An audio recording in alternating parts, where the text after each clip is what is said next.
about an event in the Bible where David faced Goliath. Now, so he made this prayer when he was getting ready to fight Goliath. So I'm going to read Psalms 23 and I would share the 25 learning points from this event. And that really inspired me, and I was watching this video, the movie of David and Goliath, and I heard the voice, make notes from this movie. So all the inspiration I got when I was seeing David and Goliath and the Psalms 23. So I want to share those points with you. So let me read Psalms 23. The Lord is my shepherd, I shall not want. He maketh me to lie down in green pastures, He layeth me beside the still waters. He restoreth my soul, He leadeth me in the paths of righteousness for His name's sake.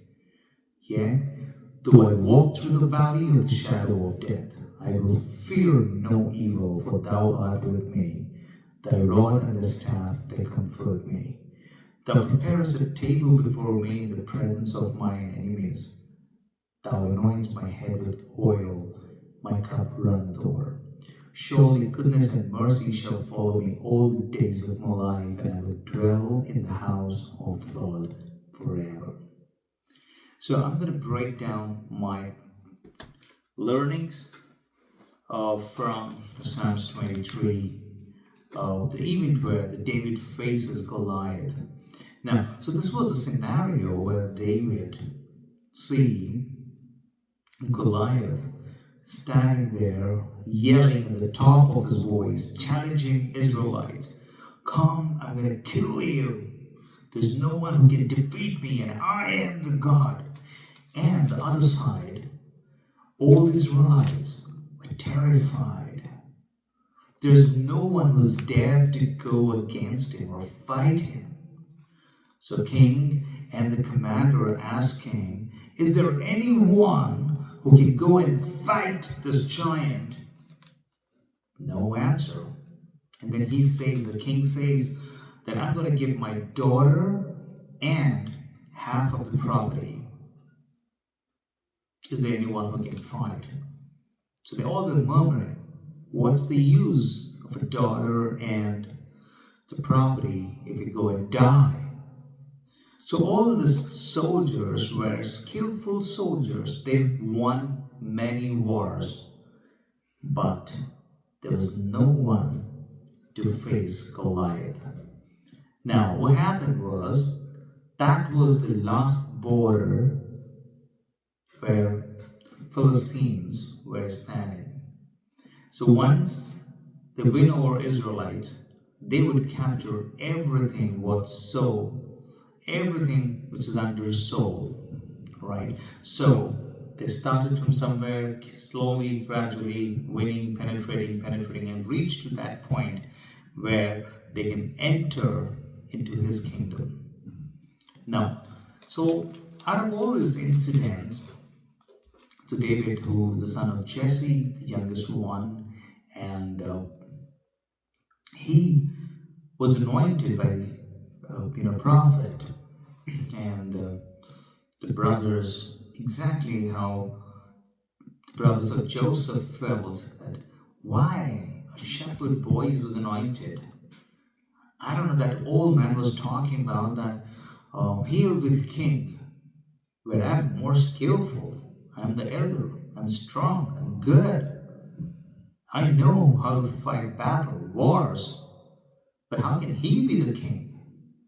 So people underestimated him completely, thinking, oh, shepherd boy. So, and when David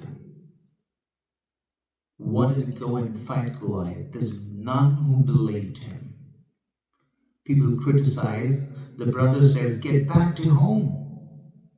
You're just a shepherd. You never fought any war. You've never been on the battlefield, and how can you deal with it? Are you insane? Are you out of your mind? You went crazy. There was no one on that field who trusted David, because everyone was seeing him unskilled. Everyone seeing him as not a soldier. Everyone seeing him, he doesn't have that expertise to fight the battle. And what is he talking about? Everyone was seeing him, his core job is to shepherd the sheep, okay? He was a shepherd, and what can he fight? If he goes and faces Goliath, he will be simply killed. Even in the last minute when he was ready to go and face Goliath, everyone said, "You got a last choice, buddy. Come back, or else you're gone." He would kill you with a blow, because David was very young. The commander, King Saul, no one believed it. And no one was ready to send him. But he never gave up. And everyone who said, "You cannot do that," he said, "Yes, I cannot do that, because I cannot do it by myself, but I am dependent on the living God, the same God who brought Israelites out of Egypt, and I'm worshiping and believing the same God." That's the confidence he had. That's the faith he had in God. And he said, "I do not want to know anything negative. All I know is that my God is with me." For those couple of days he was there in the battlefield with them, seeing all soldiers were horrified, terrified, confused, living completely in fear, upset. But he kept his eye on the Lord. So one of the soldiers comes and meet him and say, "Hey, can I talk to you? I've heard you talking about faith, faith, faith. Every time you're talking about faith. May I know what is that faith?" So he says, when you don't see anything and still believe that God is going to help you, and that is faith. So he said, "I want to see that faith." So he said, "Why don't you come with me for the battle tomorrow? Together, you and me, let's go and face Goliath." He said, "I'm sorry, I'm out of it." So that was the whole story, and then you know where David picked up some smooth rocks and he hit with his slingshot and killed Goliath. And he took his sword and cut his neck and walked back with his head. The young shepherd boy became the King David. Now, a couple of points which we've learned, I'm going to break down into 3 parts. So, we're going to see a few points here. The first thing is that what I learned is that you don't need the big body or the greatest skill or the latest skill in the market. You need to have an unfailing faith in God, no matter what situation it is, but you need to keep your eyes on God, not on the situation. No, you feel that you don't have resources, you feel that you don't have the contacts, don't worry. You've got the source of contact, that's Jesus Christ of Nazareth. The third point, it's not your size what matters, but it's the size of faith what matters. People around you, your brother, your family, your friends, your near and dear, would not trust you. Because they see that you do not qualify as per the worldly standards. They may come and say that you don't have a right education, you don't have a right credentials, you don't have a right certificate to apply for this job. They would criticize because they would see you from the worldly standards, not from the faith in God's standards. People would send you, go compromise, talk to them, See if things can work out. Go talk to people. Go approach people. Talk to many people in the situation. Ask for help. If you will not ask help, how would they help? Go knock everyone's door and see if someone can help you. No, you don't have to do that, because when you start doing it, you don't trust God. And you know what Satan do? He has no mercy on you. He has no mercy on you. And and most of the people teach us to live a compromised life and shake hands with enemies so that he can spare your life. But let me tell you, the minute you feel that Satan or the devil or the situation is sparing your life, you're almost done.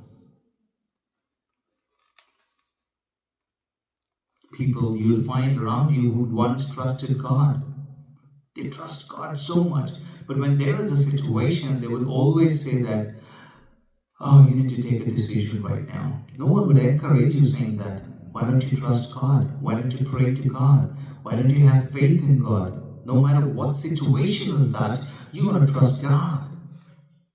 Not many people talk about that.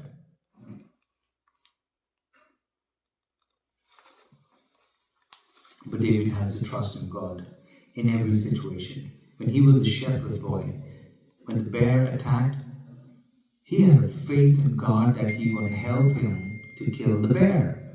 When the lion attacked, he was still a shepherd boy, a young boy, right? And he had a faith that God is going to help him and protect him, and he would kill, by the power of God, he would kill the lion. So he was able to talk boldly, saying, my God who helped me to kill the bear, kill the lion, and I can fight this Goliath. Now, if you got one miracle in your life, one miracle that God put you out of the trouble, that is more than enough for you to trust Him in every situation for the rest of your life. David never lost the trust in God. He always trusted God with whole heart.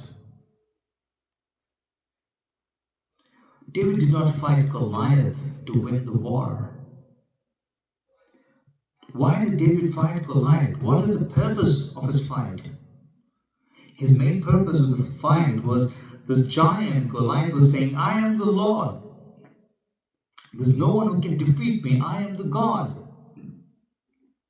That's point number one. Point number two is that all the Israelites who once were relieved from Egypt, God brought them back to the promised land, right? And that team did not have enough faith to fight that one giant. And David wanted to kill him and show that my God is still living God, the prayer answering God, and He's still there with us. So build your faith to do things. One, you want to fight because he's insulted God. Second thing, that he wants to bring faith in the people. My dear friends, this is part one, but I want to tell you, you are the David of your family. If you're listening to me, I don't know where you are, what are you doing? You're a girl, boy, middle age, old age, whatever you are, but I want to tell you that God is saying that you are the David of your family. Keep your eyes on God, and He will help you to cross the Red Sea. He will help you to move the mountain which is in front of you. It does not matter what is the size of the mountain. It does not matter what is the size of the mountain, but you want to move from your way. Now I see that David picked up a few stones. Was there any power in the stones? Were the stones so strong? But this is my interpretation, and this is my learning, my inspiration. The stones, what he picked up, were the Word of God. And he threw the Word of God on Goliath, and with one hit, the Goliath fell down, because the God was Word, and Word was God, and God is power. There's a power in His word, my dear friends. So, if any time the devil is trying to sneak in your life, in your family, at your work, you're going to use the powerful word. Pick up those 2-3 powerful promises from the Bible, which really, really inspires you. Take them, hold them, by heart them, and keep them always ready. Keep speaking them, because that becomes your reality. That's all for now. So wait for the part 2. Thank you so much. God bless you.